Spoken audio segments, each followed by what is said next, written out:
Boker Tov, aujourd'hui le 7 du mois de Nissan, 12 avril, veille de Shabbat, mais pas n'importe quel Shabbat. Le Shabbat qu'on appelle Shabbat Hagadol, le grand Shabbat. On appelle le grand Shabbat.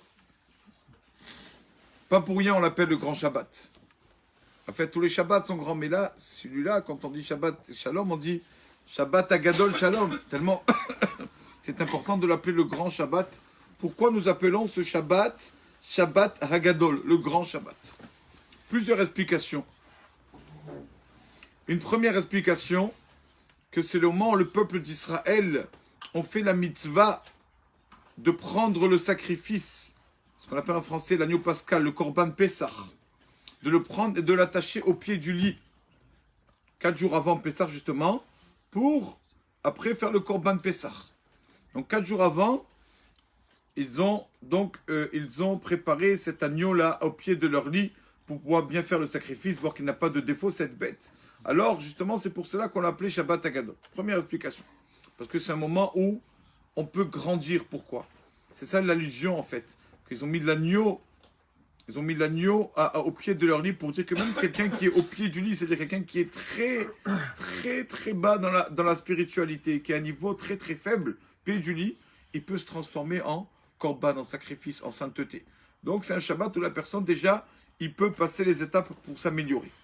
Deuxièmement, la Torah est tellement belle, et la Torah toujours, justement, on a vu plusieurs fois, que quand une personne a une certaine limite, quand une personne a un certain manque, alors on essaye de ne pas le blesser et de le pointer du doigt.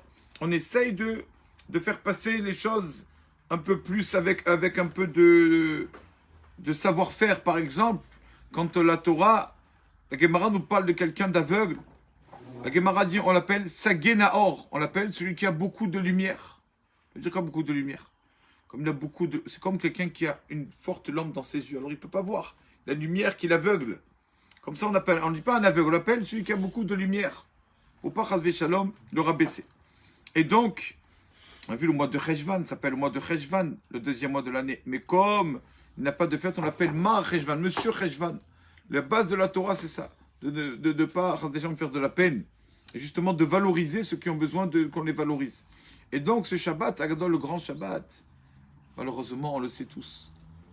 Ce Shabbat, comme c'est Hametz, on a nettoyé la maison, la femme, elle est à moitié morte. Et donc elle dit, bon, je vais commander 2 salades, commande-moi un poulet rôti. Je ne fais pas le pain ce Shabbat, commande les chalotes, etc. Malheureusement, on a tendance à mépriser ce Shabbat. Parce que ce Shabbat, en Pessah, on dit, bah, je le fais vite fait ce Shabbat.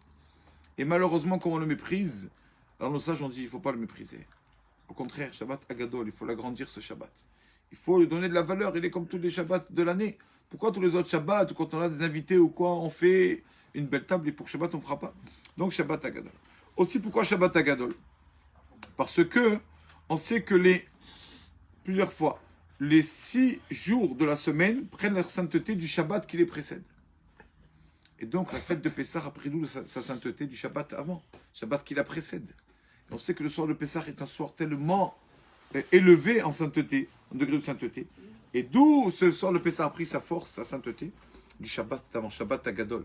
Le Shabbat qui précède Pessah est un Shabbat vraiment spécial. Ça serait bien qu'on essaye, Bezrat Hashem, de faire le maximum pour faire attention à ce Shabbat. D'accord, d'essayer de vraiment faire attention tous les travaux. Ça serait bien, ceux qui ne sont pas encore à ce niveau des travaux, de faire le moins possible de fautes, d'accord, pendant Shabbat, pour le sanctifier, ce Shabbat Hagadol. On raconte, de nos jours, il n'y a pas très longtemps, il y a quelques années, on sait qu'il y a, à Anvers, là-bas en Belgique, il y a plusieurs diamantaires, Baruch Hashem, du peuple juif. Et donc, on raconte qu'un de ces diamantaires, Yehuda, était un Russe qui après est arrivé donc en Belgique. Donc, il ne pratiquait pas trop la Torah. Et un jour, donc, la Skara de son papa, l'esguerre de son papa. Et donc, son papa décède et il vient voir le Rav, le Lubavitch là-bas, le Rav Sviltetsky, je crois. Et donc, il lui dit, voilà, j'ai perdu mon père, je vais me faire Kalish, etc. Et comme nous dit nos sages, Tfilot Avot Tiknum. Les Tefilot, ce sont nos patriarches qui les ont institués. Abraham, Isaac, Jacob, les 3 tfilotes. Mais on dit que les fois, les tfilotes, on commence à les faire quand? Grâce à nos patriarches. Quand on a un patriarche qui décède ou quoi, alors on se réveille un peu qu'on doit venir prier. Et donc, il lui dit, j'ai perdu mon père, il fait Kaddish, etc. Et à chaque fois, il vient, il entend le cours du Rav.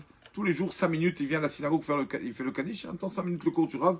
Et ça rentre doucement, doucement, comme de l'eau avec un rocher. Ça rentre, ça rentre.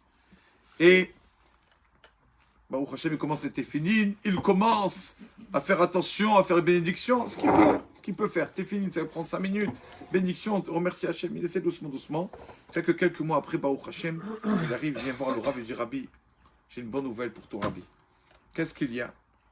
À partir d'aujourd'hui, le Shabbat, je commence à fermer le magasin Shabbat. Tu fermes, le magasin de diamants et tout, au Shabbat. Et alors, malgré que la recette de Shabbat, là-bas en Verse, ils sortent tous le samedi pour acheter. Rabbi, je ferme. Et donc le Rav qui le félicite, Kolakavot, Razak ou Baruch. Et quelques mois après, Baruch Hashem a l'habitude de fermer son magasin le Shabbat. Quelques mois après, un dimanche, Yehuda qui appelle le Rav. Il dit, Rabbi, il faut que je te voie. Qu'est-ce qui se passe? C'est assez urgent, Rabbeinu. Qu'est-ce qu'il t'arrive? Shabbat. Il a dit, Rabbi, Shabbat, quoi? Qu'est-ce qu'il y a? Tu as ouvert le magasin Shabbat? Il a dit, non. Il faut que je te raconte. Je te raconte, Rabbi, j'ai beaucoup de peine. Ce que j'ai fait hier Shabbat. Il faut que je te parle. Mais quoi? Qu'est-ce que ça fait? Tu as ouvert le magasin? Non, j'ai fermé. Alors, qu'est-ce qui se passe? Rabbi, il faut que je vous voie. Donc, il arrive voir le Rav à la synagogue. Il est tout peiné, angoissé. Qu'est-ce qu'il t'arrive? Rabbi, tu sais que chez les Juifs, il y a Shabbat Agadol, le Shabbat avant Pessah. Alors je vais te dire, Rabbi, chez les non-juifs aussi, il y a Shabbat Agadol. Ah oui, je ne connaissais pas celui-là. Le grand Shabbat, il dit, c'est le Shabbat avant la fin de l'année, le 25 décembre, avant le 25 décembre. Ce Shabbat, c'est tous les cadeaux. À leurs femmes, les bijoux et tout ça pour la fête de Noël, etc. Donc le samedi d'avant, le week-end d'avant, c'est Shabbat Agadol. C'est quelque chose de spécial. On m'a dit alors, Rabbi, je la vérité, hier, je suis à la synagogue, je dis, bon, je n'ouvre pas le magasin, malgré le fait, l'épreuve, ce n'est pas facile. Et je sors de la synagogue, je fais la prière, et je dis, bon, je n'ouvre pas, mais moi je vais passer la rue là-bas, je passe un peu, je vois ce qu'il passe. Et je passe là-bas, Rabbi, je vois tous les magasins, Baruch Hashem, remplis, bondés de clients, et la queue à la caisse, etc. Et je vois le mien, magasin fermé. Ça m'a fait quelque chose, Shabbat Agadol. J'ai fermé mon magasin. De la peine. Mais Rabbi, Baruch Hashem, j'ai surmonté l'épreuve. Et je vois mon voisin, mon magasin juste à côté. Il me dit, qu'est-ce qui t'arrive? Qu'est-ce que tu as pris la retraite tellement tôt? Je dis, non, je n'ai pas pris de retraite du tout. Alors? J'écoute, je fais le Shabbat. Je ferme le Shabbat, le magasin, samedi, pour mon Dieu. Il m'a dit, alors, mon voisin qui est non-juif, qui ne connaît pas ce que c'est Shabbat, il m'a dit, écoute, le bon Dieu, il est gentil ou il est méchant? Il est cruel? Il lui a dit, pas du tout. Hachem est gentil, il m'aime. Assis-toi avec lui, assis-toi avec le bon Dieu. Tu lui dis, écoute Hachem, je te donne tous les Shabbats de l'année, donne-moi. Fais un Dieu, il va te redonner, il va te permettre d'ouvrir. Tu dis tous les Shabbats, tu fermes, Shabbat Agadol, le 25 décembre, tu ouvres. Fais avec lui un petit comme ça. Et il m'a dit ça m'a fait quelque chose et tout. Et je vois tous mes amis qui travaillent. Et Rabbi, ça m'a fait beaucoup de peine. Mais Rabbi Baruch Hachem, j'ai surmonté l'épreuve, je n'ai pas ouvert le magasin. Je suis rentré chez moi, j'étais mal, j'avais mal au ventre. Quand même, le Tzarara, il te dit, attends, la Parnassa, regarde en face de toi, combien tu aurais pu gagner de clients, combien de bijoux, de bracelets, boucles d'oreilles, etc. C'est pas là-bas, en plus, c'est pas des trucs à 10 euros. Et j'ai tellement que j'étais mal. Après le repas, samedi après-midi, j'étais tellement mal. J'ai pris une bouteille de vodka, Rabbi. Je suis rentré dans ma chambre. J'ai dit, il faut que j'oublie ça. Il faut que j'oublie cette peine que j'ai, que mon magasin est fermé, tous les magasins sont ouverts. Qu'est-ce que j'ai fait, Rabbi? J'ai commencé un verre, deux verres. Bouteille, j'ai pris une deuxième bouteille. Rabbi, j'étais mort. J'étais mort, j'ai bu, j'étais vraiment. Mais il fallait que j'oublie ça. Il fallait que j'arrivais pas. Donc, je suis rentré dormir, Rabbi, je suis rentré au lit. Et je me suis réveillé que samedi soir. J'ai pas fait la Souda. Souda Shishit, le troisième repas du Shabbat, qui est le plus important. Le troisième repas du Shabbat, cet après-midi, je ne l'ai pas fait, Rabbi. Et il pleure, il pleure, il pleure. Et quand il s'arrête, il pleure, il s'arrête de pleurer. Il lève ses yeux vers le Rav Svetinski, et il voit que le Rav aussi pleure. Et je sais, Rabbi, excusez-moi, Rabbi, je vous ai fait de la peine, je vous ai déçu. Ne pleurez pas, Rabbi. Et le Rav qui dit pas du tout. Je pleure, toi aussi tu pleures, mais on ne pleure pas pour la même raison.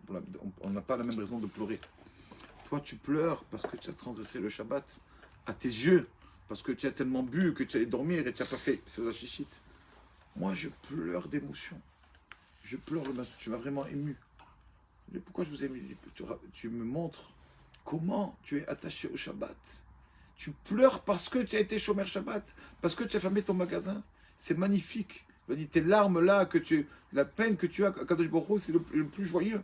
Parce qu'il voit comment vraiment tu as tout fait pour surmonter, ne pas ouvrir ton magasin Shabbat. Et le rabbin lui a dit, ne crois pas. C'est pas parce que moi je suis le rabbin, je suis mieux que toi. Tu es mieux que moi, toi. Un simple commerçant. Parce que moi, le rabbin, je suis tranquille, sur mon Shabbat, je reçois, chez mon mikvé. Il n'y a rien qui m'angoisse le Shabbat. Je viens à la prière, je mange. C'est normal que je fasse le Shabbat. Il n'y a rien qui m'en empêche. Toi, tu avais quelque chose qui t'empêchait. Tu avais dans la tête ce magasin qui est fermé, que tu aurais pu gagner beaucoup. Et quand même, tu as fermé. Tu pleures pour ça. Tu pleures parce que tu n'étais pas fait Seudat Shishit. Il lui a dit, tu m'as vraiment aimé. Ça, il lui a dit ça. Le fait que tu as comme ça, tu as tout fait, tu as surmonté l'épreuve, tu n'as pas ouvert. Sache que tu as été un vrai Shomer Shabbat, un vrai gardien du Shabbat. Bien sûr, il lui a dit, n'oublie pas. Les chadodi kratkala, les chou venel. Chez le mot, les krat Shabbat, les chou venelcha, qui met koraberacha. La source de la bénédiction, c'est Shabbat, il lui a dit. Tu as fermé le magasin Shabbat. Tu aurais dû vendre 60 000 euros de bijoux. Acheter mardi, ou le mercredi, ou lundi, ou jeudi. Il vient un client, ça suffit. Il peut te rattraper tout le Shabbat. Malheureusement, on manque de Emouna. Alors on dit, c'est moi, je vais ouvrir un peu le Shabbat, comme ça je gagne de l'argent. Comme dit le Chafetz Chaim, c'est comme quelqu'un qui avait, Baruch Hashem, une belle brasserie. C'était la Coupe du Monde. Et il y avait les Anglais qui sont venus, ils voient son fût de bière, ils voient la queue, les Anglais aiment la bière. Mais j'ai pas assez de bière dans le fût de bière, que j'ai pas assez de bière. Comment je vais faire? Qu'est-ce qu'il fait?